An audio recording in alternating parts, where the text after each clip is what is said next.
Kita mulai sekarang. Assalamualaikum warahmatullahi wabarakatuh. Waalaikumsalam warahmatullahi wabarakatuh. Alhamdulillahirabbil alamin. Kita masih diberi Allah kesempatan untuk bertemu kembali dalam rangka kajian rutin, tepatnya masuk ke ruang kelas virtual, ruang kelas tematik di Lembaga LPQ Nas. Kuliah umum di ruang kelas tematik, materinya adalah Ummul Quran dengan judul Pakai Tidak Pakai. Ini sengaja saya beri judul seperti ini karena spesifik materinya adalah mengungkap hikmah perbedaan pemakaian kata dalam rangkaian ayat. Jadi ada beberapa ayat di Al-Quran itu yang kembar. Kembar hanya beda satu kata, dua kata. Ada pakai kata tersebut, ada yang tidak pakai kata tersebut. Kita ungkap perbedaan pemakaian. Pertama, sebagai contoh awal untuk mengungkap hikmah perbedaan pemakaian kata dalam ayat, saya buka pada tampilan berikut.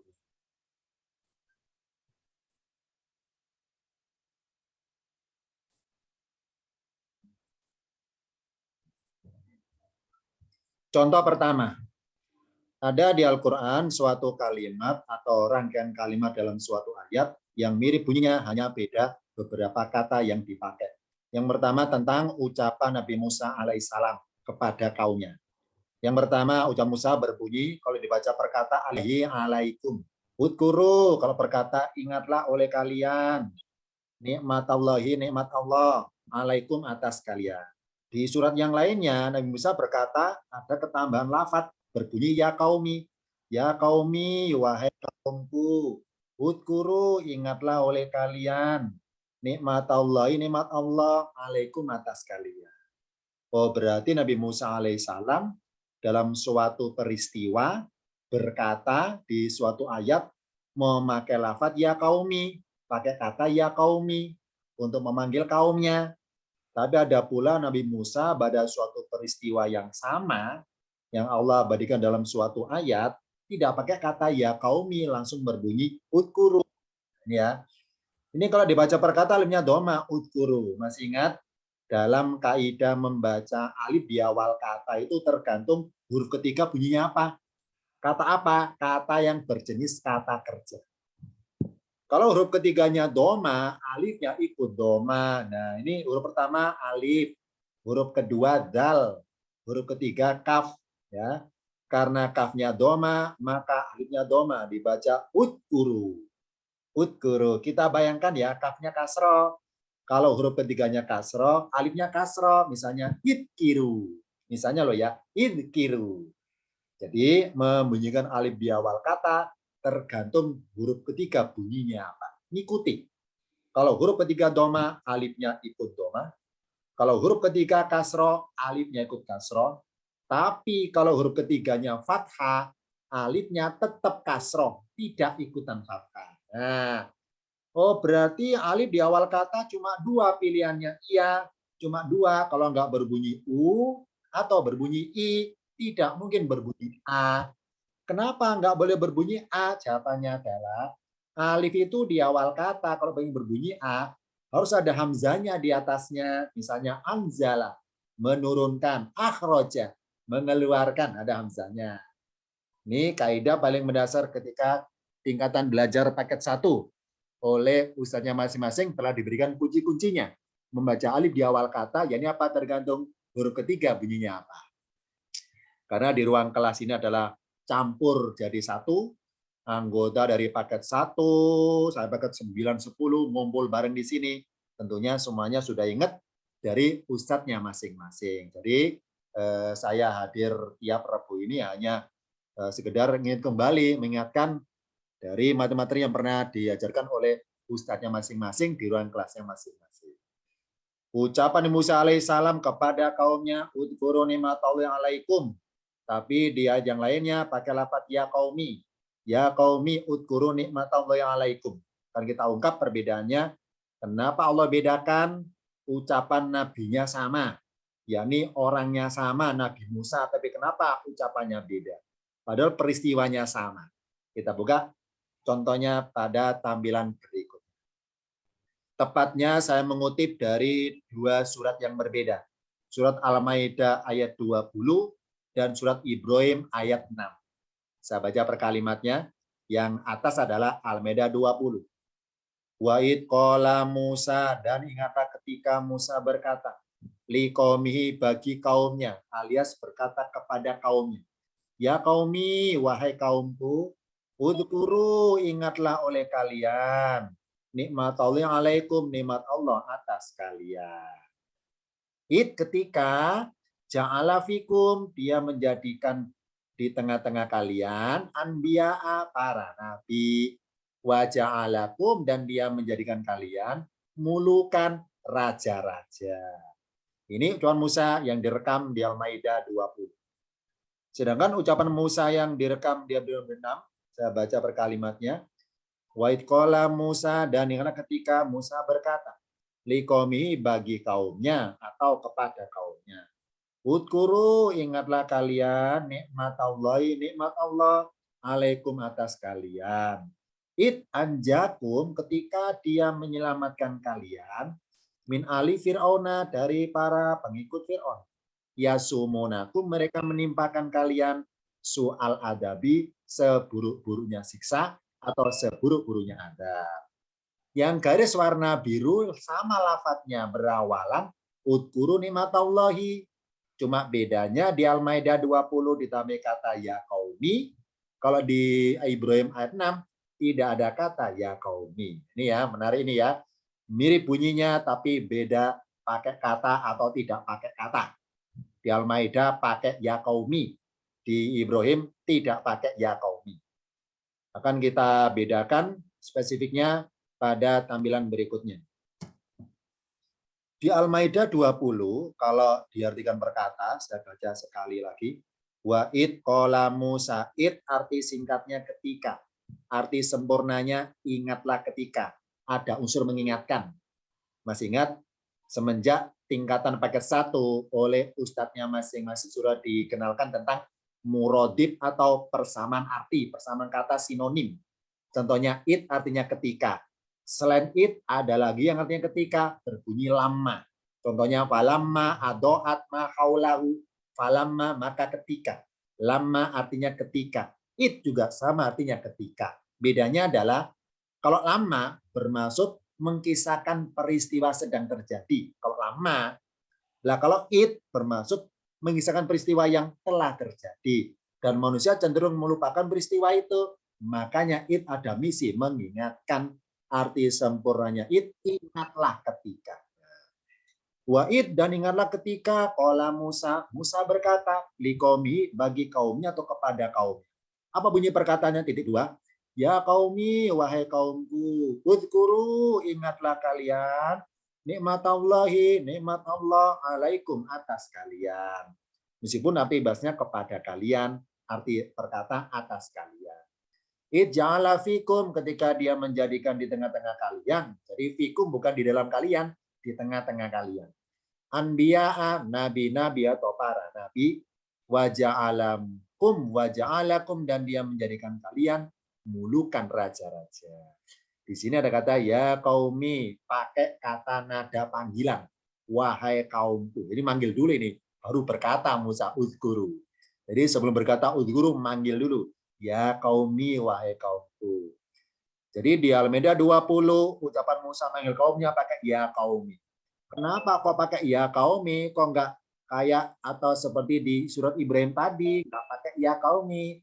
Jawabannya adalah karena di surat Al-Maidah semua ucapan Musa di ayat manapun ya, di surat Al-Maidah semua ucapan Musa di ayat manapun itu ucapannya selalu pakai kata ya qaumi. Jadi Allah menyamakan ini, menyamakan identitas ciri khas surat Al-Maidah. Apa ciri khasnya? Kalau Musa berkata pakai ya qaumi. Nah, ya qaumi, contoh ya di ayat 20 Al-Maidah, ya qaumi, dia 21 muncul lagi ucapan Musa, ya qaumi, sama kan ya? Ya 21, ya qaumi, wahai kaumku, udhulu, masuklah kalian. Masuk ke mana? Al-ardol muqaddasata, ke negeri yang disucikan, dalam kurung Baitul Maqdis atau Palestina. Alati yang kata Allah telah menetapkan lakum bagi kalian. T. Ini contohnya ini dua ayat sekaligus beriringan, 20 dan 21. Ucapan Musa kepada kaumnya, dua-duanya pakai ya kaumi. Oh, berarti menjadi identitas nama suratnya. Surat Al-Maidah, kalau ada ayat bermuatan ucapan Musa, pasti pakai ya qaumi. Atau sebaliknya, ketika ada kata-kata wa'id qala Musa liqaumihi ya qaumi, coba tebak surat apa? Pasti Al-Maidah, karena hanya di surat Al-Maidah sajalah ucapan Musa kepada kaumnya pakai ya qaumi. Di sini contoh ya qaumi, menjawab semuanya ini ya. Jadi di surat Al-Maidah semua ucapan Musa kepada kaumnya, semua ini di ayat manapun di Al-Maidah pakai kata ya qaumi. Ini sebagai identitas surat Al-Maidah. Nah, sedangkan surah Ibrahim nggak pakai ya qaumi. Contohnya, saya baca. Wa'id qala Musa, dan ingatlah ketika Musa berkata, liqaumihi, bagi kaumnya. Udkuru, ingatlah kalian nikmat Allah, alaikum atas kalian. Ketika anjakum, dia menyelamatkan kalian, min ali fir'auna, dari para pengikut Fir'aun. Yasumunakum, mereka menimpakan kalian soal adabi, seburuk-buruknya siksa. Di sini Tuhan Musa kepada kaumnya tidak pakai nada panggilan ya kaumi, langsung berkata udkuru, ingatlah kalian. Nah, apa hikmahnya ya Allah bedakan ucapan Musa? Kalau di Al-Maidah Allah berfirmannya pakai ya kaumi. Kalau di Ibrahim nggak pakai ya kaumi. Kita buka Ibrahim keterangannya pada tampilan berikutnya. Di surat Ibrahim, semua ucapan Musa kepada kaumnya tidak pakai kata ya kaumi. Jadi tidak di ayat 6 saja sebetulnya. Semua ayat di surat Ibrahim, kalau ayatnya bermuatan ucapan Musa, maka dipastikan ayatnya tidak pakai kata ya kaumi. Nah, ini identitas perbedaan dua surat. Surat Al-Maidah pakai ya kaumi, ya kaumi. Di Ibrahim nggak pakai ya kaumi. Nah, ini identitas ini. Oh, berarti ketika ada suatu ayat terucapkan, terus kita disuruh menebak, itu Pak, surat apa itu? Karena nggak ada ya kaumi, oh Ibrahim. Ucapan Musa disuruh Ibrahim, nggak pakai ya kaumi, gitu ya. Wa'id qala Musa liqaumihi udhkuru, nomor 6. Nomor 8 juga kaumi, terus intak suruh, nggak ada ya kaumi. Wa qala Musa, dan Musa berkata, wahai kaumku, dalam burung ya, karena nggak ada ya kaumi, intak suruh, jika kalian ingkar, ya, berbuat ingkar, katanya ya.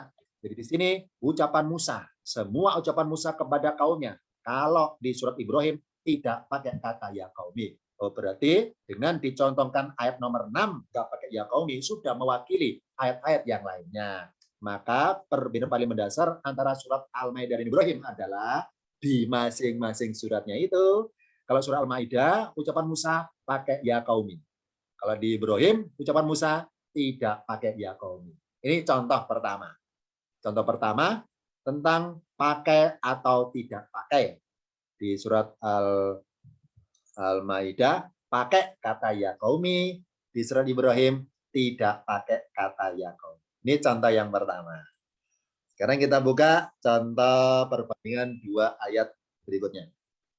Tepatnya ada kalimat di Al-Quran yang berbunyi, yang artinya orang-orang yang berbuat aniaya. Orang-orang yang berbuat aniaya. Fabadala ladina dolamu kaulan, fa artinya maka. Badala itu mengganti. Ayo masih ingat yang merasa dulu pernah merasakan anggota kelas paket 1, namanya kenapa Ustadz paket 1? Karena di paket 1 itu diajarkan kunci-kunci, ciri-ciri oleh Ustadz masing-masing, kunci-kunci, ciri-ciri, urutan-urutan menerjemahkan tepat urutannya. Contoh di sini, fabadala, badala artinya mengganti. Nah, urutan menerjemahkannya nggak boleh fabadala, maka mengganti. Salah. Kenapa salah? Karena jawabannya adalah badala itu artinya mengganti. Karena terjemahannya awalan berarti kata kerja. Nah, dalam bahasa di Al-Quran, setiap ada kata kerja pasti ada pelakunya. Kalau pelakunya tutur sebelah kiri, maka urutan mengartikannya pelakunya disebut dulu, subjek dulu, baru predikatnya. Contoh di sini, yang berbuat badalah siapa? Aladina dolamu. Maka urutan mengartikannya dari fa, loncat ke lafaz aladina dolamu. Subjek dulu, baru predikatnya badalah. Maka urutan terjemah, aladina orang-orang yang, dolamu mereka yang berbuat aniaya, Badala mengganti. Mengganti apa? Kaulan, perkataan. Ini ya. Sudah semenjak paket 1. Sudah diajarkan oleh ustadznya masing-masing urutan menerjemahkan tepat. Nah, diajarkannya semenjak ayat 10 Al-Baqarah. Semenjak ayat 10. Karena dimulai ayat 10 itulah menemukan urutan terjemahan tepat. Bagaimana bunyinya ayat 10? Yang berbunyi fi qulubihim maradun, ya kan ya? Fazadahumullahu maradun. Ya. Ketika mengartikan fazadahumullahu maradun, fazada bukan diartikan fazada maka menambah, tidak, tapi loncat dari fa kepada Allah, maka Allah zadahum menambah mereka, ya kan ya? Masih ingat yang merasa sudah alumni paket 1 ya, yang merasa sudah melewati Al-Baqarah ayat 10 sudah paham ilmu itu. Ilmu apa? Ilmu urutan menerjemahkan tepat. Yani apa? Kalau nemu kata kerja, pelakunya ada sebelah kiri, maka didahulukan pelakunya terjemahkan, baru kata kerjanya. Sama di sini kaidahnya. Badalah kata kerja, karena artinya awalnya mengganti. Pelakunya siapa? Sebelah kiri ada aladina dolamu. Maka subjek dulu, baru predikat.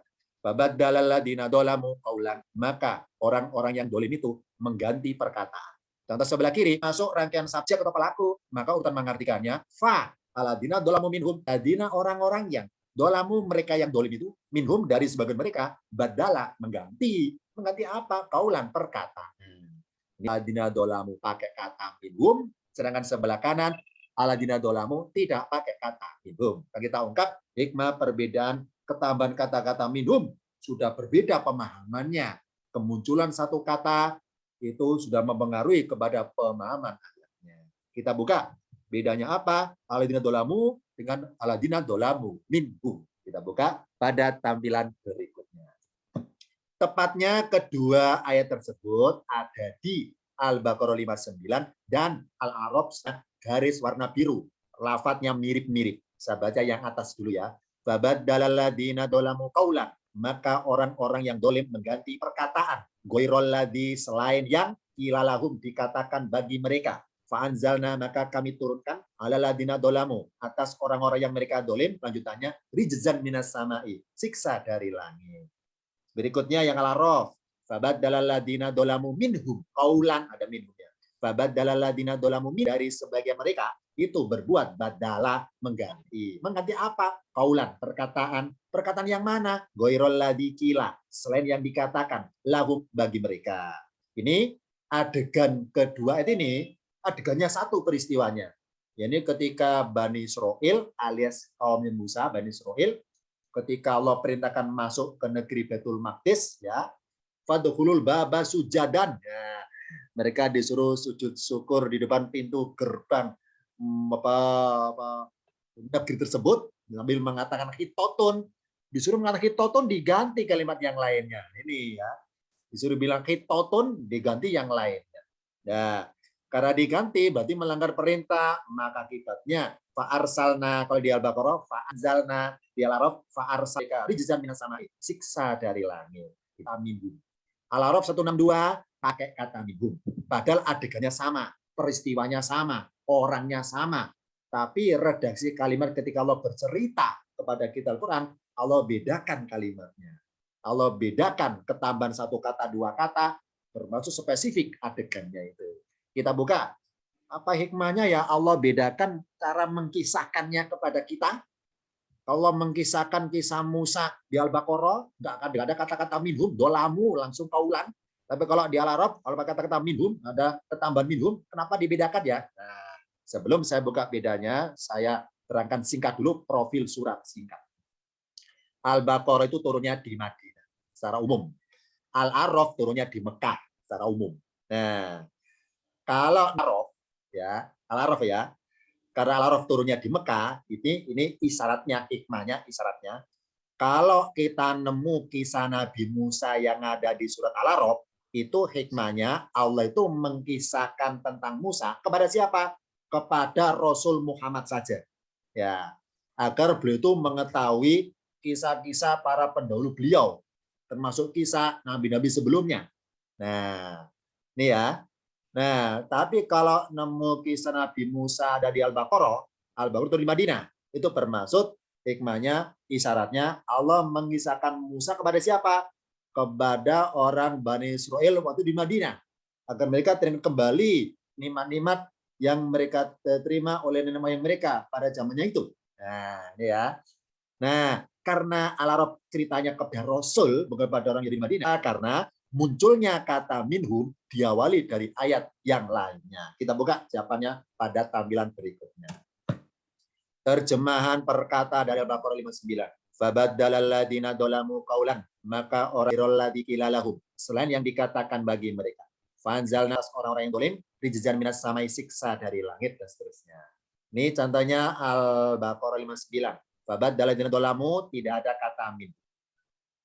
Kenapa enggak ada kata minhum? Jawabannya adalah karena di ayat 59 lamu orang-orang yang dolim, orang-orang yang berbuat aniaya, siapa mereka? Yakni seluruh kaum Nabi Musa alaihissalam, seluruhnya.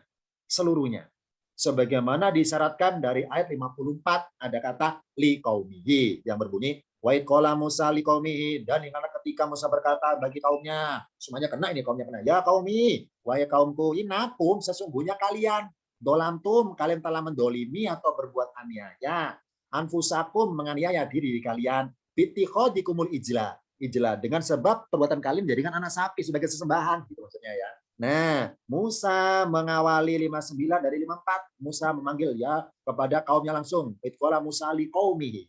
Ya qaumi, ini ciri khas ya. Ya qaumi, wahai kaumku, semuanya kena. Ya. Mengarah pada siapa? Mengarah kepada kaumnya yang dolim itu. Semuanya pada kaumnya mengarah kaum yang dolim itu. Semua kaum yang dolim itu. Nah, ini ya. Nah, karena mengarah kepada seluruhnya atau menyeluruh, maka Allah tiadakan dalam firman-Nya kata minhum. Kenapa? Karena minhum artinya dari sebagian mereka.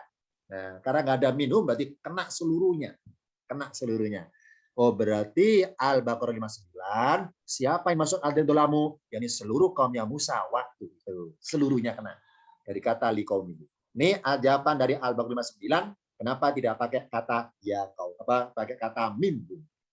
Sekarang dibandingkan Al-Araf 62 yang turunnya di Mekah.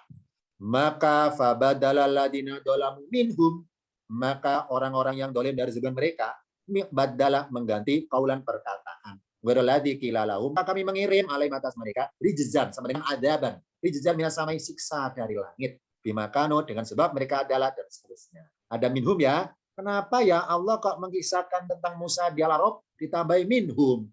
Kok nggak disamakan aja di Al-Baqarah? Jawabannya pertama adalah Al-Araf turun di Mekah.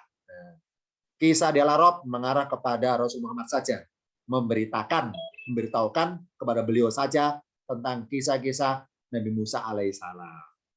Yang kedua, jawabannya karena sebelum ayat ini adalah Al-Araf 162. Sebelum 162, tentu mundur ke atas. Ada kalimat berbunyi, nanti ketemu soal itu. Nah, di ayat 162, yakni sebagian dari kaum Nabi Musa. Enggak semuanya, sebagian aja. Alias enggak seluruhnya. Sebagaimana isyarat dari ayat 159 dan 168.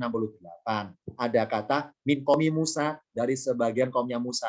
Berarti kaum Musa dua kategori ya, dua kategori. Ada kaum Musa yang orangnya soleh, alim soleh atau orangnya baik. Ada yang tidak baik.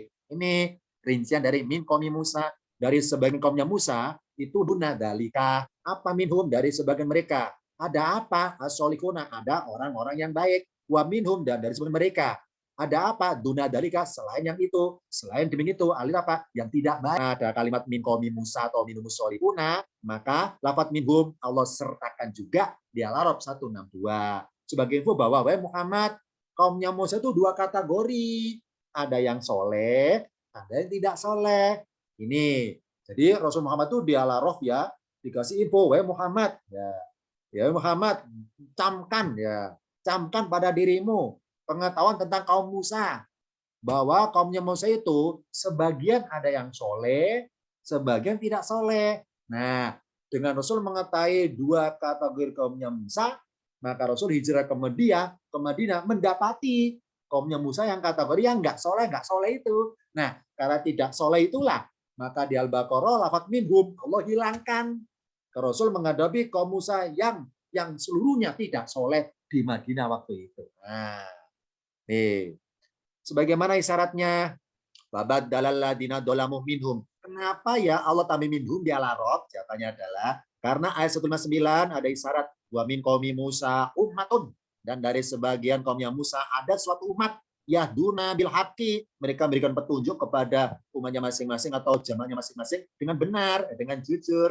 Wa biya'diluna, dan mereka berlaku adil atau berbuat sebagai mestinya ajaran Taurat tersebut. Dan juga isyaratnya Allah katakan kepada Muhammad wa qata'nahum. Ini Allah cerita wa Muhammad wa qata'nahum, dan kami memilah-milah. Kalau perkata itu memotong-motong sebetulnya. Dan kami memilah-milah mereka fil ardi, di bumi, menjadi umaman, jadi umat-umat alias berkabilah-kabilah, bersuku-suku. Makanya jumlah suku Bani Israil 12 suku. Kami potong-potong, kami pilah-pilah 12 umat, 12 suku. Minhumus solihuna, dari sebelum mereka ada orang selain demikian itu ya. Nih. Ini salah satu ciri khas gaya bahasa Quran. Ini apa? Ketika Allah ngomongin tentang umat yang buruk ya, dan membandingkan umat yang baik, itu Allah inisialkan. Contoh di sini ya, misalnya Allah bilang kepada Muhammad, wa Muhammad wa qata'nahum, kami itu memilah-milah mereka. Ini siapa? Bani Israil maksudnya, kaumnya Musa. Wa Muhammad, kami itu memilah-milah mereka di bumi ini menjadi umaman, jadi umat-umat, berkelompok-kelompok, bersuku-suku. Nah, minhum, dari sebagian mereka itu ada orang yang soleh. Allah nggak bilang ada orang yang tidak soleh, nggak gitu. Allah nggak bilang selain dari sebagian mereka ada orang yang kafir, nggak gitu. Tapi duna dalika, disamarkan duna dalika wa Muhammad, kaum yang soleh sebagian selain itu. Maksudnya apa? Ya selain nggak soleh, selain soleh berapa? Kalau selain soleh berarti kan tidak soleh. Ya. Allah nggak bilang tidak soleh, bilang selain itu. Ini gaya bahasa. Oh berarti apa hikmahnya? Ketika Rasul dikenalkan oleh Allah tentang profilnya kaumnya Musa yang dua kategori itu, maka yang kategori buruk-buruk Allah isyaratkan dunadalika, agar hikmahnya Rasul nggak cari tahu kenapa mereka buruk, agar nggak cari tahu kenapa buruknya itu dan suku-suku yang mana yang buruk-buruk itu. Nah, demi Allah menutupi aibnya Bani Israil di hadapan Rasul ya, ibaratnya ya. Demi Allah menutupi aibnya kaumnya Musa di hadapan Rasul, Allah inisialkan, Allah samarkan pakai inisial dunadalika. Muhammad minhum solihuna, minhum dunadalika. Oh berarti karena ada kata-kata minhum di Al-A'raf, dari asal kata min qaumi, makanya ikut serta kata-kata aladina dolamu minhum ya. Di Al-A'raf kenapa pakai minhum? Karena di Al-A'raf semua tentang kaum Musa pakai minhum semuanya. Karena dimaksud orang dolim, nggak seluruhnya, hanya sebagian saja yang dolim, sisanya tidak dolim karena berbuat solihuna. Ini Al-A'raf ciri khasnya pakai kata minhum. Karena Al-A'raf adalah perbuatan kisah, Allah kisahkan Musa kepada Rasul Muhammad. Sedangkan Al-Baqarah turun di Madinah, langsung Rasul Muhammad menemui orang-orang yang seluruhnya dolim-dolim itu. Nah, itu ya. Ini bedanya. Al-A'raf di Mekah, Al-Baqarah di Madinah. Maka cara Allah mengkisahkan Musa di Al-Baqarah di Al-A'raf, Allah bedakan redaksi kalimatnya. Ini contoh yang kedua, pakai kata minhum, tidak pakai kata minhum. Sekarang contoh yang ketiga.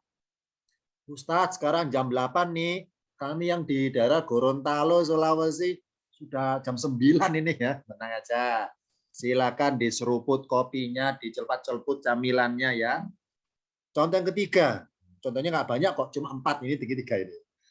Ada kalimat walakin anfusahum yadlimuna. Walakin akan tetapi anfusahum yadlimuna, sama mengartikannya ya, predikat dulu baru objeknya. Yadlimuna anfusahum. Walakin akan tetapi yadlimuna anfusahum. Meskipun tulisannya yadlimuna di akhir ayat, tapi yadlimuna anfusahum. Akan tetapi mereka mendolimi diri mereka sendiri. Di sini langsung walakin anfusahum yadlimuna. Di surat yang lainnya pakai kata kanu, walakin kanu, dari kanu loncat yadlimuna, baru mundur ke kanan anfusahum. Walakin akan tetapi kanu, mereka adalah yadlimuna, mereka mendolimi anfusahum, diri mereka, atau mereka menganiaya diri mereka sendiri. Akan kita ungkap kenapa ya Allah bedakan di ayat ini pakai kanu, di yang lainnya nggak pakai kanu, padahal masuk orangnya sama. Ya kalau perkata kanu itu sama, mereka adalah, tapi karena surat berbeda, mungkin berbeda pula yang dimaksud orang tersebut. Walakin akan tetapi kanu mereka adalah anfusahum yadlimuna. Mereka mendolimi diri mereka sendiri. Yang sebelah kanan, walakin anfusahum yadlimuna, akan tetapi mereka mendolimi diri mereka sendiri. Tidak pakai kata kanu. Yang sebelah kiri memakai kata kanu. Kita buka dua-duanya pada tampilan berikutnya. Ternyata yang dimaksud yadlimuna, siapa sih yadlimuna itu? Ternyata orangnya berbeda karena suratnya beda, ayatnya juga beda. Pertama ada di surat An-Nahl 33 yang pakai as, tidak pakai kata kanu, pada kalimatnya sama. Coba kita lihat dari yang akhir, dari wama. Wama dolamahumullahu walakin kanu anfusahum yadlimuna. Kita cocokkan juga yang ayat bawah, tanda wakaf paling akhir. Wama sama kalimatnya mirip ya. Wama dolamahumullahu walakin anfusahum yadlimuna. Ini berarti di Al-Qur'an banyak kemirip-miripan bunyi kalimat. Banyak kemiripan bunyi kata di akhir-akhir ayat. Terutama di tanda wakaf terakhir dalam akhir ayat itu. Contohnya di An-Nahl 33 sama-sama berawalan wama dolamahumullahu, wama dolamullahu. Nah, cuma beda tulisannya kan ya. Nah, kalau yang atas walakin kanu, kalau yang bawah walakin nggak pakai kanu. Ini yang pernah saya alami waktu saya di pesantren dulu ya. Tes hafalan saya di Taske ya. Itu ngetesnya itu nggak berupa apa saya melafatkan bismillah nggak gitu. Dites secara acak. Wa Yanuar. Saya baca kalimat teruskan. Jadi belum baca. Wa ma dolamahumullahu walakin teruskan. Saya bingung. Wah, setelah walakin apa ya? Karena dua pilihan masalahnya. Ada walakin kanun saum, ada walakin pakai kanun. Saya tanya Ustaz, pinginnya surat apa? Saya tanya, Ustaz, surat apa pinginnya? Surat An-Nahl, langsung katakan walakin kanu, sampai kanu akhirnya. Ketika beliau bilang wa ma dolamahumullahu, teruskan masalahnya. Saya tanya Ustaz, inginnya surat apa? Ali Imran. Saya teruskan walakin anfusahum, nggak pakai kanu. Ini contohnya. Oh, berarti ada kemiripan bunyi masing-masing ayatnya, maka sebagai ciri khas yakin kalau An-Nahl pakai kanu. Ini bisa jadi tebakan juga dalam pentasir Quran hafalan. Misalnya ada suatu ayat dibaca guru kita masing-masing. Wa ma dalamullahu walakin kanu yadlimuna. Coba tebak surat apa? An-Nahl 3, ciri khas An-Nahl ada kata kanu di sini. Ini contohnya ya. Jadi identitas suratnya. Ini pernah saya alami seperti itu ketika saya dites oleh guru saya, itu hafalan saya. Pak Yanuar, teruskan apa yang saya baca. Wa ma dalamullahu walakin, teruskan. Saya bingung. Teruskan memang terusannya ya. Ada dua pilihan masalahnya. Ada kanu, ada yang nggak pakai kanu. Saya tanya ke Ustaz, inginnya surat apa? An-Nahl, langsung tergambarkan kita tambahkan. Contoh ya. Jadi nggak pakai kanu. Ini memudahkan hafalan dengan mengetahui spesifik hafal nomor ayatnya dan juga ciri khas bunyi ayatnya. Ali Imran walakin nggak pakai kanu. An-Nahl setelah walakin ada kanunya. Ini ciri khas An-Nahlnya. Ini menjadi kita hafalnya semakin detail, nggak hafal segera, nggak hafal secara urutan ayat, juga hafal secara bunyi ciri khas kalimatnya. Surat ini ciri khasnya adalah lafaz ini, pakai kata ini. Surat ini nggak pakai kata ini. Jadi detail kita hafalnya akhirnya dengan mengetahui perbedaan kanu atau nggak pakai kanu. Ini berdasarkan secara saya alami seperti itu. Saya pernah dites seperti itu. Nerusin suatu ayat, teruskan setelah walakin saya bingung. Karena dua pilihan masalahnya setelah walakin. Ini contoh ya. Nah, di An-Nahl pakai walakin kanu. Ada kanunya maksudnya. Di ayat ini berbeda.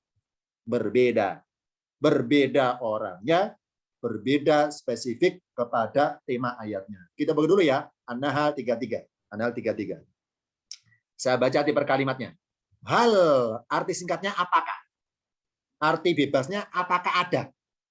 Arti bebasnya lagi adakah? Ini sengaja saya tulis adakah, saya mengikuti terjemahan standar Depak atau Kemenak untuk jadi adakah. Ada itu apakah sebetulnya? Apakah ada? Kalau berkata. Hal apakah? Lengkapnya apakah ada? Jawabannya enggak akan ada. Jadi hal ini merangkap. Ayo, yang merasa anggota kelas paket 7, 8 ke atas, nanti diajar oleh ustadznya masing-masing tentang hal itu memang arti perkata apakah. Kan kata tanya ya, ini kata tanya yang nggak perlu dijawab. Kenapa nggak usah dijawab? Karena ada kata ilah. Ilah itu sudah menyangkal bahwa tidaklah ada maksudnya. Hal yang duruna, nggak ada yang mereka nantikan. Ini. Dia tanya nggak ada, karena ada ilah. Oh berarti hal ini merangkap menjadi tidaklah. Tidaklah. Gara-gara ada ilah, maka hal bisa dua pengertian. Yang pertama, kalau artinya apakah, benar kata tanya. Yang kedua, kalau artinya tidaklah, bermaksud menjawab pertanyaan tersebut. Ya, merangkap akhirnya. Gara-gara ada ilah. Hal yang duruna, jadi ini Allah tanya, tapi nggak boleh dijawab. Karena sudah ada jawabannya. Gara-gara ada. Dan mereka nantikan. Nggak akan ada, gitu maksudnya ya, calon guru. Ilah kecuali melainkan bahwa taktia berkata ya bahwa taktiahumul malaikatu, malaikat akan datang pada mereka. Mereka siapa sih? Yang tidak beriman maksudnya. Atau ya tia amru rabbika, atau perintah Tuhanmu datang, dalam kurung datang pada mereka untuk menyiksa mereka, atau seperti demi perbuatan atau orang-orang di sebelum mereka itu berbuat atau mengerjakan. Wa ma dolamahumullahu, dan tidaklah Allah itu mendolimi, menganiaya mereka. Walakin akan tetapi kanu, mereka adalah yadlimuna anfusahum, mereka mendolimi diri mereka sendiri. Ayatnya bermaksud sindiran dari Allah kepada orang-orang yang tidak beriman, ya, orang-orang yang tidak beriman. Nah, karena nggak mengimani Allah, maka seluruh jerih payah segala amal kebaikannya, misalnya ya, maaf ya, saya orang non-muslim, saya pernah nolong orang, pernah sosial, pernah nyumbang, pernah berbuat baik, itu oleh Allah, saya itu disindir, percuma kebaikan, percuma. Kenapa? Apa yang diharapkan di akhirat? Nggak ada itu tunggu maksudnya, percuma. Berarti mereka yang tidak beriman itu sia-sia perbuatannya di dunia. Kenapa? Karena mereka tunggu di akhirat berupa balasan kebaikan nggak akan ada. Mereka rasakan, melainkan malaikat datang ketika di dunia mereka dicabut nyawanya, mengakhiri perbuatan di dunia itu dalam keadaan tidak beriman, atau Allah mengadab mati dengan membawa tidak berimannya itu. Ya. Berarti seumur hidupnya mereka yang tidak beriman, hakikatnya itu nunggu apa sebetulnya? Nunggu apa? Percuma. Contoh sederhana seperti ini. Misalnya ya, ada dua orang. Ini bicara pas Ramadan ya, Ramadan aja ya. Dua orang, yang satu si A, orangnya puasa. Si B tidak puasa. Sama-sama nunggu beduk maghrib. Ya. Sama-sama nunggu adzan maghrib. Ya. Si A berpuasa, nunggu adzan maghrib. Si B tidak puasa, tapi juga ikutan bukber ya Mas ya. Ikutan bukber, nunggu adzan maghrib. Nah, dua orang ini ya, ini sama-sama nunggu. Nah, siapa yang Allah nilai bermanfaat? Si A. Kenapa? Karena masa nunggunya ada amalan berupa apa? Menahan lapar, berpuasa. Sedangkan si B, masa nunggunya itu percuma. Ya, percuma nunggu maghrib kalau nggak berpuasa. Lebih baik makan aja sekarang daripada nunggu maghrib, gitu ya, gitu maksudnya ya. Jadi berarti barang siapa nunggu beduk maghrib tapi nggak puasa, ya percuma nunggunya itu. Kalau nunggu pengen makannya loh ya percuma, ya makannya sekarang. Nggak usah nunggu nanti. Sama di sini. Nunggu ketika mati atau ketika akhirat, ya percuma nunggunya kalau ketika hidup tidak beriman. Percuma nunggu hidupnya itu. Ini hikmahnya ya. Allah sindir. Hal yang duruna, apa sih mereka nantikan itu di dunia? Nggak ada sebetulnya. Mereka ingin kebahagiaan di akhirat, nggak akan ada. Kalau mereka tidak beriman. Ini ya. Ini ya. Jadi percuma mereka nunggu sesuatu. Kalau mereka sendiri tidak mengimani Allah.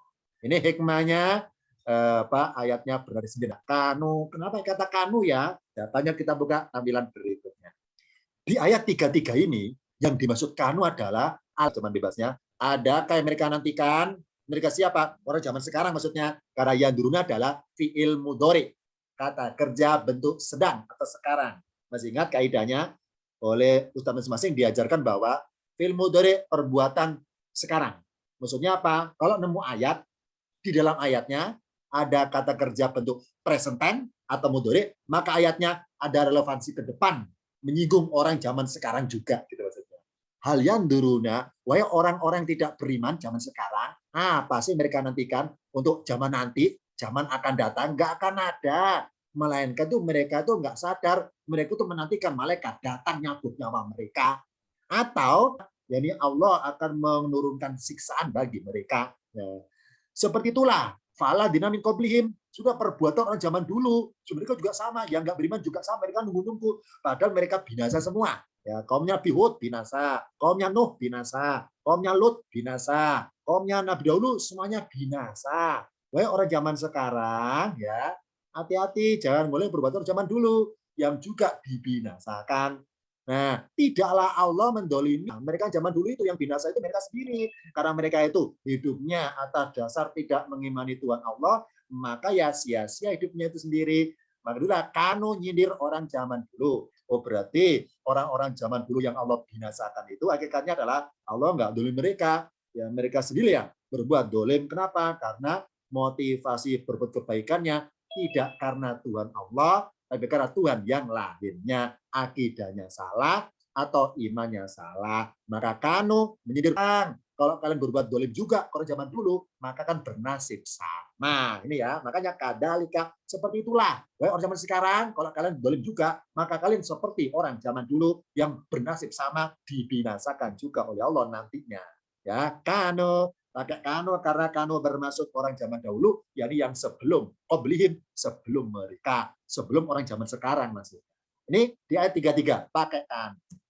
Sedangkan Ali Imran nggak pakai kano. Saya baca perkata ayatnya tentang perumpamaan ini. Masalu perumpamaan. Mayunfikuna di dalam kehidupan dunia ini kamatali seperti perumpamaan rihin angin fiha di dalamnya. Di dalam angin itu ada sirun, yakni hawa yang sangat dingin, sirun. Nah, si angin itu yang Allah kirim asobat harsa kaumin, menimpa tanaman suatu kaum. Kaum yang mana? Yang dolamu anfusahum, kaum yang mereka mendolimi diri mereka sendiri. Fa'ahlakathu, maka angin tersebut ahlakat membinasakan itunya, membinasakannya atau merusaknya. Tanah wakaf. Wa ma dolamaullah, wa ma dolamahumullahu, dan tidaklah Allah mendolimi mereka. Walakin akan tetapi yadlimuna anfusahum, mereka mendolimi diri mereka sendiri. Di sini ayat tentang perumpamaan, maka tidak pakai kata-kata kanu. Kenapa nggak pakai kata kanu? Jawabannya adalah kita buka tampilan berikutnya. Karena di ayat 117 ini, karena nggak ada kata kanu, disebabkan hanya bermaksud orang-orang zaman sekarang. Alias hanya bermuatan perumpamaan yang berlaku sepanjang zaman. Kalau tadi kanu membahas orang dahulu, sedangkan di sini semua lafadznya atau sindirannya kepada orang zaman sekarang. Yunfikuna, contoh di sini ya. Matalhum, perumpamaan. Perumpamaan apa yang mereka infakkan. Mereka siapa? Mereka orang zaman sekarang. Juga orang zaman dulu yang sampai sekarang ya. Jadi juga orang zaman akan datang. Kalau ngalim seperti ini, ya ini apa? Berinfaknya, karena berinfaknya itu orangnya tidak beriman. Ya, kalau maaf ya, kalau jadi orang Islam itu berinfaknya tidak ikhlas. Ngaku beriman sih, tapi nggak ikhlas. Oh, sama saya kakaknya masuk dalam kategori ayat ini. Jadi apa? Berinfaknya itu enggak karena Allah, maka berinfak ibaratnya menanam. Kapan panennya? Nanti di akhirat. Berhubung ketika bercocok tanam itu enggak ikhlas, berinfaknya enggak ikhlas, maka amannya Allah rusak dengan ngirim angin supaya gagal panen. Di akhirat enggak bisa memanen hasil amalan infak tersebut karena tidak beriman atau tidak ikhlas. Oh, berarti karena ayatnya panjang zaman, maka nggak ada kata-kata kanu. Karena kanu bermaksud memenggal alokasi waktu spesifik zaman tersebut. Kalau pakai kanu, berarti nyindir hanya segolongan orang di zaman tertentu saja. Kalau nggak pakai kanu, menyindir orang di sepanjang zaman. Maka di sini tidak ada kata kanu, semuanya berlaku sepanjang zaman. Yunfikuna siapa? Orang zaman sekarang atau akan datang atau orang kemarin sampai sekarang masih berinfak nggak ikhlas. Yunfikuna. Ya drimuna zaman sekarang juga. Contohnya ya. Oh, berarti karena bermuatan perumpamaan maka tidak pakai lafaz kanu. Sedangkan yang tadi orang yang tidak beriman segala amalannya itu sia-sia ditunggu hasilnya dan ternyata orang itu kadalika seperti atau mengulangi perbuatan zaman dulu yang pernah Allah binasa mereka seperti kadalika seperti itu, maka bernasib sama kayak ini tentang yang lafaz ayat 33. Sedangkan yang ayat 17 karena tentang perumpamaan ditiadakannya lafaz kanu sebagai pemenggal sejarah, pemenggal alokasi zaman. Perumpamaan berarti nyindir orang-orang sepanjang zaman. Ini tentang matalu. Ya.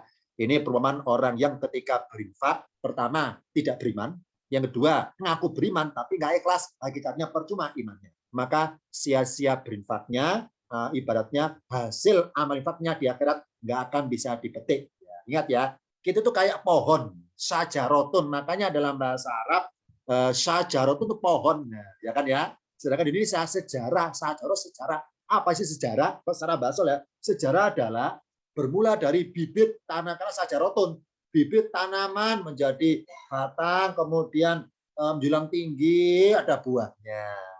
Maka dikatakan apa ya, kalimatan toyibatan kasajarotin toyibatin ya, asla sabit farwafis samai ya, ingat ya.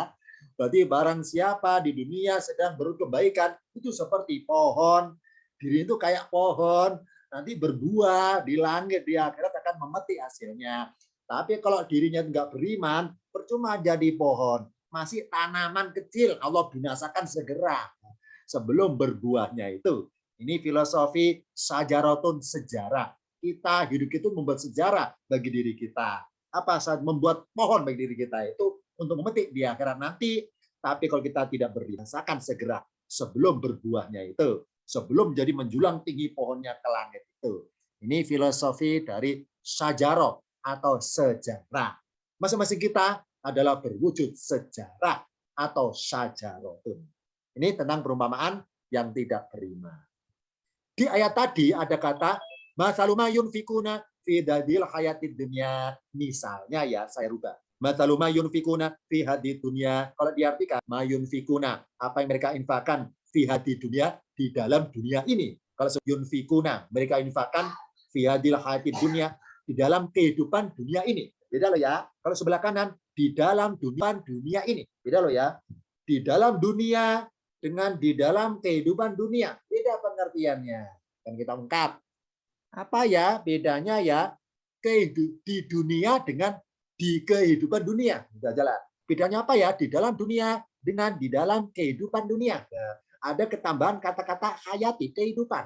Memakai kata al-hayati. Di sebelah kanan nggak ada kata hayati. Di dunia dengan di kehidupan dunia berbeda pengertiannya. Bedanya apa? Kita buka pada, kalau tentang perumpamaan, Allah selalu mencantumkan kata-kata hayati. Ya, selalu itu. Kalau bicara perumpamaan berinfak, Allah pakai kata-kata hayati, selalu itu.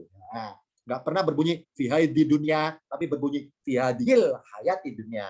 Apa hikmahnya ya? Kenapa ya Allah redaksi firman-Nya kok pakai kata hayati kalau tema tentang berinfak? Kenapa ya? Kita buka catatan berikut. Contoh ada dua kalimat, nomor 1, nomor 2. Nomor 1 misalnya berbunyi yunfikuna fi hadid dunya. Nomor 2 berbunyi yunfikuna fi hadil hayatid dunya. Sekarang saya artikan masing-masing nomornya. Nomor 1, yunfikuna, mereka berinfak fi hadid dunya, di dalam dunia ini. Nomor 2 artinya yunfikuna, mereka berinfak fi hadil hayatid dunya, di dalam kehidupan dunia ini. Ada kata kehidupan. Bedanya apa? Bedanya adalah kalau yang nomor 1 karena nggak ada hayati, maka mengisyaratkan mereka berinfak di tempat dunia ini. Dunia pengertian alamnya, dunia pengertian tempatnya. Bicara mengenai tempatnya. Tapi yang nomor 2 karena ada lafaz hayati, maka bermaksud mereka berinfak seumur hidupnya di dunia ini. Bicara mengenai lamanya berinfak, kesempatannya berinfak itu berapa lama. Nah ini ada kata hayati ya. Ingat ya, tentang berinfak, Allah nyiri kata-kata hidup. Kalau enggak, ada kata hayatinya kalau masalah berinfak. Kalau nomor 1, karena berbunyi yunfikuna fi hadid dunya, bermaksud mereka berinfak di tempat dunia ini. Tidak di akhirat, tapi di dunia. Di tempat dunia, di alam dunia. Bicara tempatnya saja. Tapi nomor 2, ada kata hayati. Yunfikuna fi hadil hayatid dunya. Mereka berinfak di dalam kehidupan dunia ini. Ada kata kehidupan, bukan seumur hidupnya dunia, tapi seumur hidupnya dia ketika di dunia ini. Karena hakikatnya kesempatan manusia yunfikuna untuk berinfak sendiri adalah selama dia masih hidup di dunia. Ya, selama kita masih di dunia, kita bisa berinfak sendiri. Misalnya orang jatuh, saya tolong, nah masih bisa berbuat sendiri, langsung menolongnya karena saya masih hidup. Ya, ini ya. Oh berarti infak saya berupa pertolongan kepada orang itu, gitu ya. Ini infak juga ini.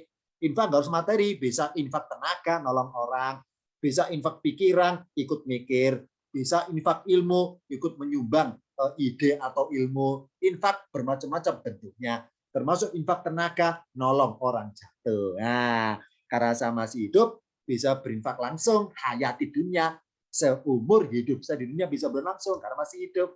Ketika saya meninggal, nggak bisa lagi nolong orang, udah meninggal. Nih, hanya bisa minta tolong orang lain supaya menolong, meneruskan apa yang saya minta sebagai wasiat. Tolong ya, tolonglah dia, ini wasiat saya. Oh berarti hanya meneruskan, orang lain meneruskan niat baik saya karena sudah mati, nggak bisa lalu berbuat maksudnya. Nah, Di sini kata-kata hayati berarti bermaksud berinfaknya adalah seumur hidup dia di dunia. Karena hakikatnya kesempatan manusia berinfak sendiri ada selama dia masih hidup. Kalau sudah mati atau menjelang mati, itu kesempatannya tipis, ya, berkurang kesempatannya. Apalagi maaf ya, seumur hidup ketika berinfak nggak pernah ikhlas. Apalagi nggak pernah ikhlas, wah beresiko itu. Beresiko. Kenapa? Ketika mati, kesempatannya berakhir. Sebagaimana Allah sindir di surat Al-Munafikun ayat 10. Ini sindiran kepada mereka berinfak selama ini, tapi tidak ikhlas. Allah sindir. Wa anfiku, kata nunnya sukun. Minma, dari apa yang. Proses akhirnya, min qobli, dari sebelum. An, nggak usah diartikan an. Min qobli, dari sebelum. An, auto datanya kematian. Ya ahadukum mendatangi ahadakum salah satu kalian. Fayakula, maka lalu dia berkata ketika memati, nih kalau arti bebasnya, mengapa tidak engkau mengakhir jikalau ya, tapi karena ketemu laulah, jadi mengapa tidak, mengapa tidak engkau mengakhirkan aku, menangguhkan kematianku dekat, alias sebentar aja, sebentar lagi. Fa'asoddaqo, aslinya fa'an asoddaqo, sebutkan ini. Fa'asoddaqo, maka supaya aku bisa bersodaqo, waku minas solikin, dan aku menjadi golongan orang soleh. Oke, di sini karena kesempatan umur hidupnya terakhir dan mau mati, pengen diundur. Laula akhortani, Robi, laula akhortani, wahai Tuanku, laula akhortani, tolong diundur sebentar aja aku, sebentar aja sekian menit, supaya aku bisa bersodakoh. Ini ya, ini contoh ungkapan penyesalan yang bersangkutan ketika mau mati baru sadar, pengen berinfak yang sebenarnya, yang seikhlas-ikhlasnya. Ya karena mau mati, pasti ikhlasnya karena mau mati loh ya. Ini contohnya. Oh berarti karena bersangkutan selama ini berinfaknya nggak ikhlas. Mana inisial nggak ikhlasnya itu? Ada kata-kata mimma.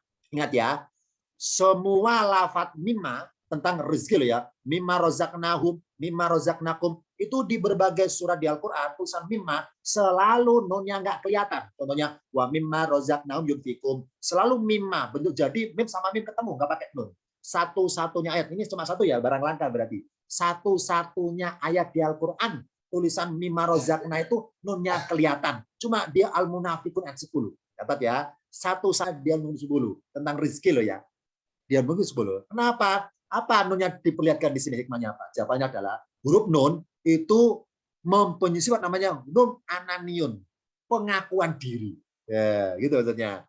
Wahai orang selama ini ketika berinfak itu ngaku-ngaku dirinya supaya disorot kamera, supaya dilihat orang, supaya dinilai orang alias riaan nasi karena settingan demi konten, maaf ya, demi konten, demi follower banyak supaya dianggap dan sebagainya itu, maka berinfaknya ini disorot kamera akhirnya ya.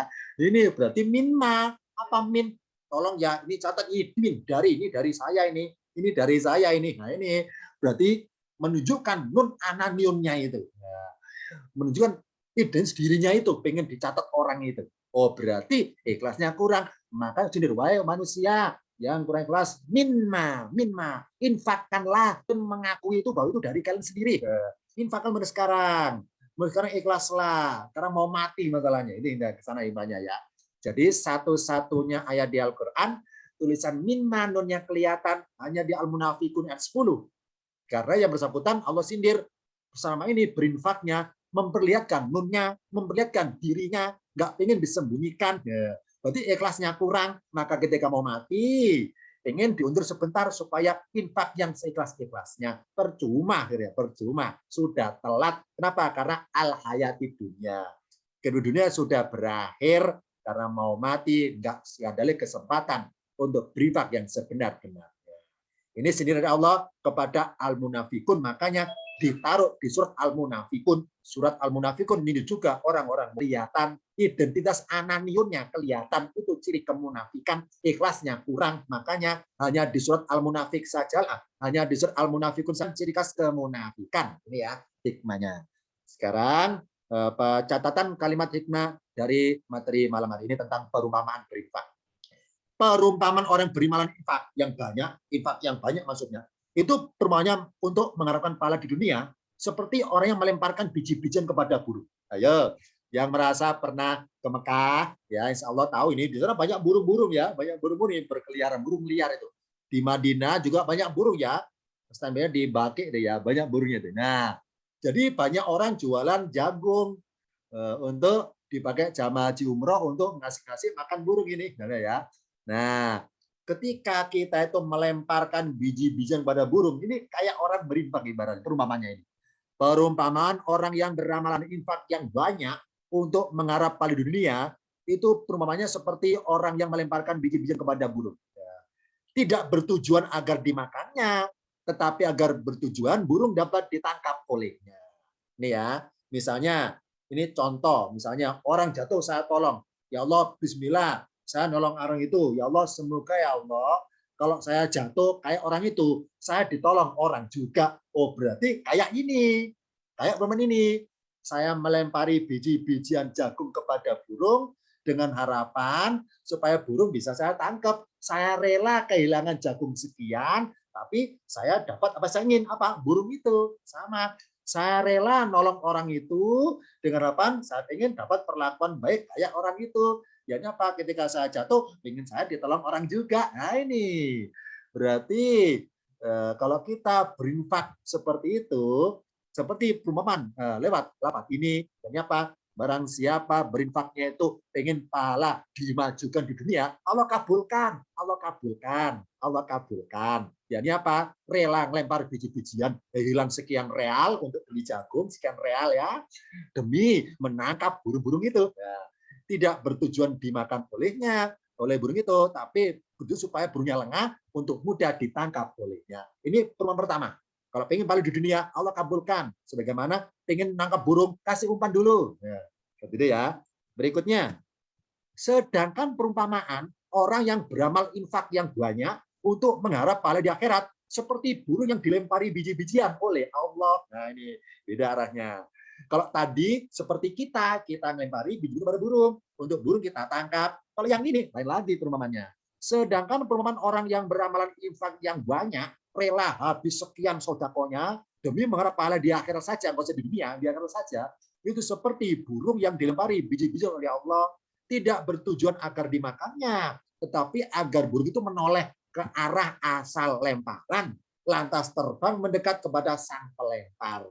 Jadi rela habis sekian, misalnya, ya Allah Bismillah, orang jatuh saya tolong ya Allah. Kalaupun nanti saya tuh jatuh, nggak ditolong orang, nggak masalah. Saya ikhlas nolong dia karena engkau ya Allah. Ikhlas karena engkau, karena saya ngeker surgamu ya Allah. Nah ini namanya. Jadi apa dilempari Allah berupa kejadian orang jatuh, saya merespon nolong orang itu dengan harapan pengen apa yang di akhirat saja, nggak pengen dibales ditolong orang, nggak pengen gitu pikirannya. Nah, ini sebagaimana burung yang dilempari Allah biji-bijian, tidak bertujuan agar dimakannya, agar burung itu menoleh ke arah asal lemparan, lantas terbang mendekat kepada sang pelempar. Nah, pikirannya akhirat saja, nggak pengen balasan dunia. Inginnya, intinya adalah berbaik pada orang, nggak pengen balasan baik, nggak pengen itu. Nah, jadi ketika kita baik sama si A balasannya buruk terus, nggak masalah, nggak kecil hati. Kenapa? Pikiran saya adalah akhirat saja, nggak pengen balasan dari si A, nggak pengen itu. Nah, kayak ini, kayak saya seperti burung, dilempari Allah segala permasalahan, dilempari Allah segala kejadian, saya ikhlas menjalaninya, karena saya pengen ngeker akhirat saja, nggak pengen ngeker kesenangan dunia. Karena burung tersebut tidak tertarik kepada apa yang dilemparkan, tetapi lebih tertarik kepada apa yang ada di tangannya, sehingga bisa bertengger di sisinya. Allah misalkan di sini, waman dan barang siapa yurid menginginkan sahabat dunia, pahala dunia, nu'ti minha, kami berikannya darinya. Waman yurid dan barang siapa menginginkan sahabat akhirati, balasan di akhirat, nu'ti minha, kami juga memberinya darinya. Dua-duanya Allah kabulkan. Silakan kita mau wajib berimpaknya itu, pengen di dunia saja, atau di akhirat saja, silakan milih. Dari sini kesimpulannya adalah tentang pakai, tidak pakai. Mari kita itu mulai sekarang luruskan niat. Niat berinfak karena apa? Karena harta duniawi dipakai untuk pendekatan kepada Allah, atau niat berinfaknya harta duniawi dilepas, alias nggak dipakai, dilepas. Dilepas untuk dari rasa cinta, maksudnya untuk pendekatan diri kepada Allah. Contoh misalnya, saya berinfak ke masjid sekian. Nah ini niatnya apa?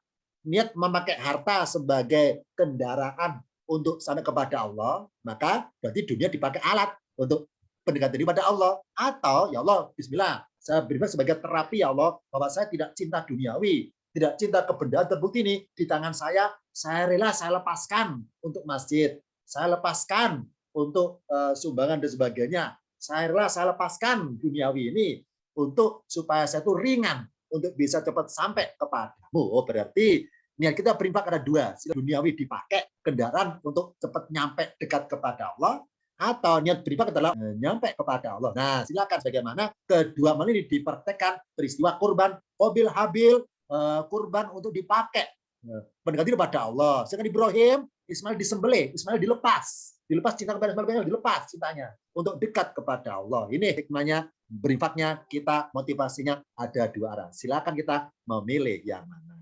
Demikian dari pelajaran pada kali ini tentang ilustrasi perumpamaan dipakai atau dilepas atau duniawi berdiri kepada Allah.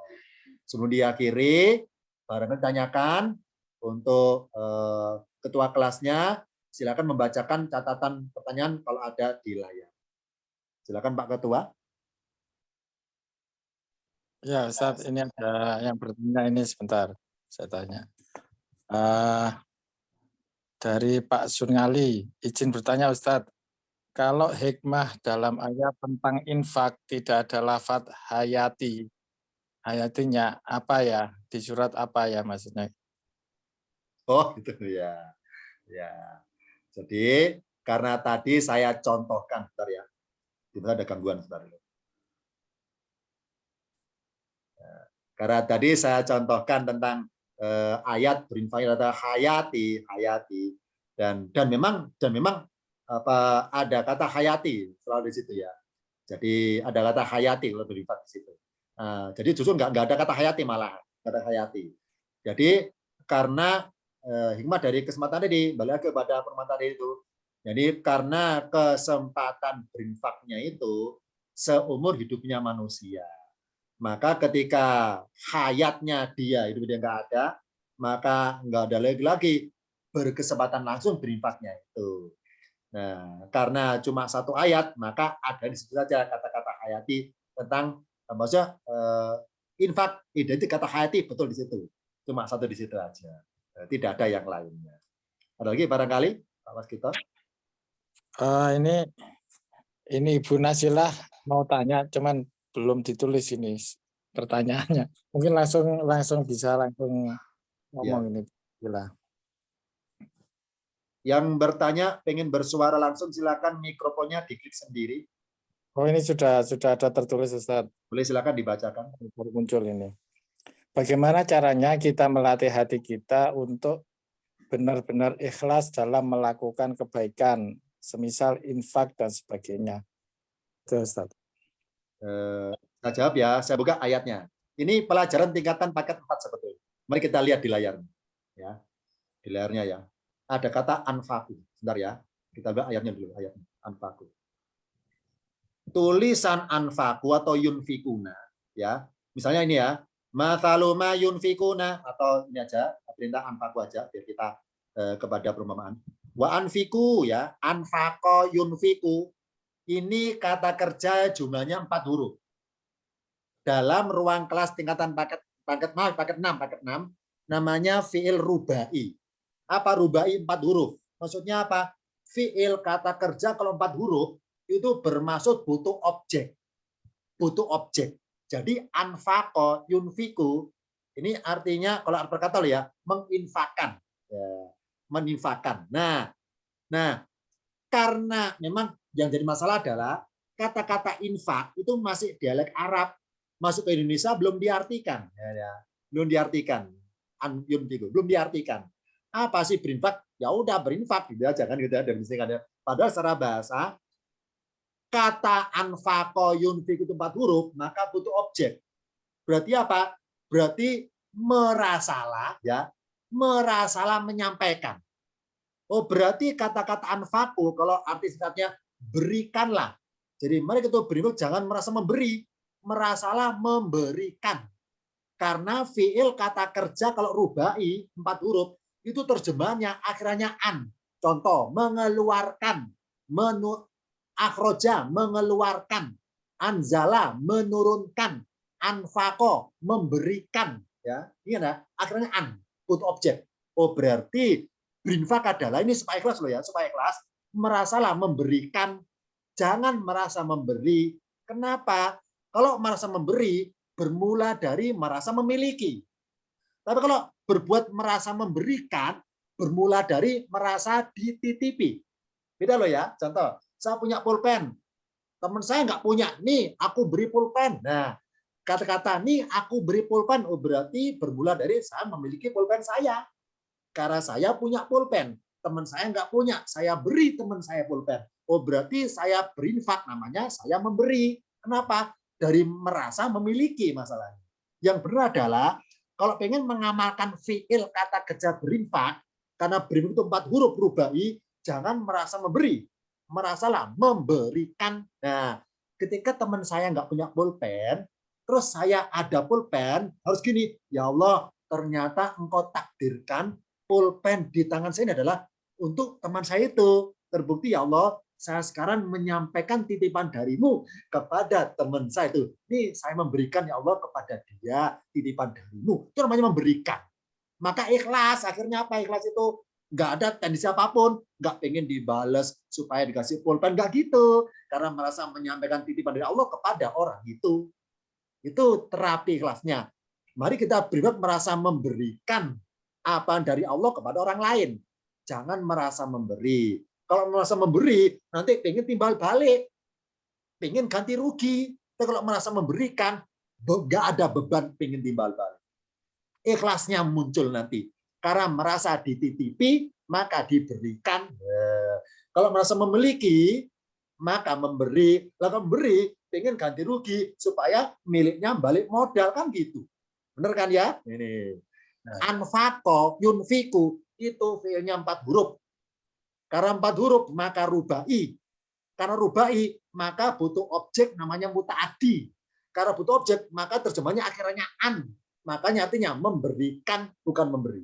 Nah, kan memberikan berarti menyampaikan titipan. Itu supaya ikhlasnya muncul. Mari mulai sekarang kita infak ke masjid atau nyumbang apa, merasalah menyampaikan titipan Allah kepada yang bersangkutan. Ya. Oh berarti, contoh maaf ya, contoh sederhana. Misalnya, saya mau makan ikan di meja saya. Ternyata tanpa saya ketahui, saya lengah, ada kucing. Kucing loncat ke meja, makan ikan saya. Kalau saya marah, berarti saya nggak terima, benar kan ya? Itu kan ikan saya itu direbut kucing, saya nggak rela menginfakkan, maaf ya, saya nggak rela infak kepada kucing karena saya merasa memiliki ikan, itu yang salah. Yang benar gini, ketika kita punya ikan di meja, terus maaf ya, diambil kucing, merasa gini, oh berarti ikan itu adalah titipan dari Allah. Ya Allah sampaikan kepada nelayan bawa ikan itu ke pasar bawa ke rumah saya, terus saya goreng, ternyata nelayan, orang pasar, dan saya adalah dipakai Allah alat untuk media menyampaikan rezeki ikan kepada rezeki Allah kepada kucing itu. Maka ketika kehilangan ikan nggak merasa menyesal, merasa menyampaikan, memberikan infak kepada kucing itu, maka nggak ada rasa marah, rasa ikhlas muncul. Itu ke sana. Jadi barang kita yang hilang, barang kita yang diambil orang, barang kita yang kita pernah ditipu orang dan sebagainya itu, merasalah, hakikatnya loh ya, merasalah, oh berarti Allah ini yang mau ini saya dipakai alat yang untuk menyampaikan kepada orang tersebut. Agar kita ikhlasnya muncul, merasalah memberikan, jangan merasa memberi. Karena kita pakai fi'il anfaqo yunfiku masalahnya. Anfaqo 4 huruf loh ya. 4 huruf terjemahnya akhirnya an, memberikan. Memberikan bermula dari merasa dititipi. Kalau memberi bermula dari merasa memiliki. Hati-hati. Kalau merasa memberi nanti enggak ikhlas. Kalau masih memberikan pasti muncul ikhlas. Ini terapinya. Mari mengamalkan ya sebenarnya lafadznya. Anfaqo itu rubai. fiilnya memberikan karena 4 huruf. Itu terapi kelasnya. Ada yang lain barangkali? Pak Ketua? Enggak ada ini, Ustaz. Oke. Monggo Kalau nggak silakan. ada, Pak Yang Sungali dari Kebumen mau bertanya barangkali? Ya, Subhanu kepingin bertanya. Ya. Ini di Al-Quran ada tambahan wama. Misalnya di surat Al-Hasr itu Sabbahalillahi ma fis samawati wa ma fil ardh wa huwal azizul hakim. Tapi dalam surat Al-Hadid itu Sabbahalillahi ma fis samawati wal ardh tanpa wama. Itu mungkin sudah tersingkap rahasianya, Ustaz. Di penjelasannya. Terima kasih. Itu pernah dibahas di materi yang lain sebetulnya. Pernah saya berikan. Ini intinya gini. Kalau ada 2 ma dalam satu ayat ya, misalnya ma fis samawati wa ma fil ardi. Ada 2 ma dalam satu kalimat itu ya, 2 ma. Maka kedua ma itu sesuatunya berbeda. Contoh misalnya ya, Allah menurunkan ma fis samawati wa ma fil ardi. Berarti sesuatu yang di langit dan bumi itu beda sesuatunya. Karena 2 ma berbeda gandengannya. Ma fis samawati, ma fil ardi. Tapi kalau ma-nya cuma 1, ma fis samawati wal ardi, maka sesuatu itu hanya satu. Hanya satu sesuatu, entah berwujud apa ya, yang Allah turunkan di langit dan juga Allah turun di bumi, sesuatunya itu. Hanya satu itu. Itu ya bedanya itu. Kalau 2. Contohnya nggak usah jauh-jauh. Al-Baqarah ayat 4. Ya. Bima unzila ilaika wa ma unzila min qablika. Makanya ada 2 di situ. Benar ya? Maaf ya, ini spontan ya, kita bayangkan ya. Ma unzila ilaika wa ma unzila min qablika. Karena ma-nya 2 sama-sama ma unzila, maka sesuatu berbeda. Ma yang pertama Al-Qur'an, ma yang kedua kitab sebelum Quran, Taurat, Zabur, Injil. Misalnya ma 1 kali berbunyi ma unzila ilaika wa min qablika. Nah, kalau ma 1 kali berarti Rasul pernah terima sesuatu dari Allah yang juga sesuatu itu penurunkan dari orang sebelumnya, sesuatu yang sama. Tuh, makanya gitu ya. Kalau ma ada 2, maka wujudnya bendanya ada 2 macam. Kalau ma satu, maka 1 macam hikmahnya itu. Hikmahnya. Terakhir barangkali sebelum diakhiri materi ini, kalau nggak ada, insya Allah akan kita coba lagi pada berikutnya di materi yang lainnya. Demikian dari saya, materinya singkat. Akhir kalam. Wassalamualaikum warahmatullahi wabarakatuh. Ya, sama-sama. Pak Ustadz. Pak Ketua Kelas, terima kasih ya Pak Ketua. Sama-sama, Ustaz. Sehat selalu. Iya, Pak kita sehat-sehat selalu. Oh, sehat juga Pak Deden. Kita tutup ya, sudah malam ya, maaf ya. Iya, Ustaz. Kan.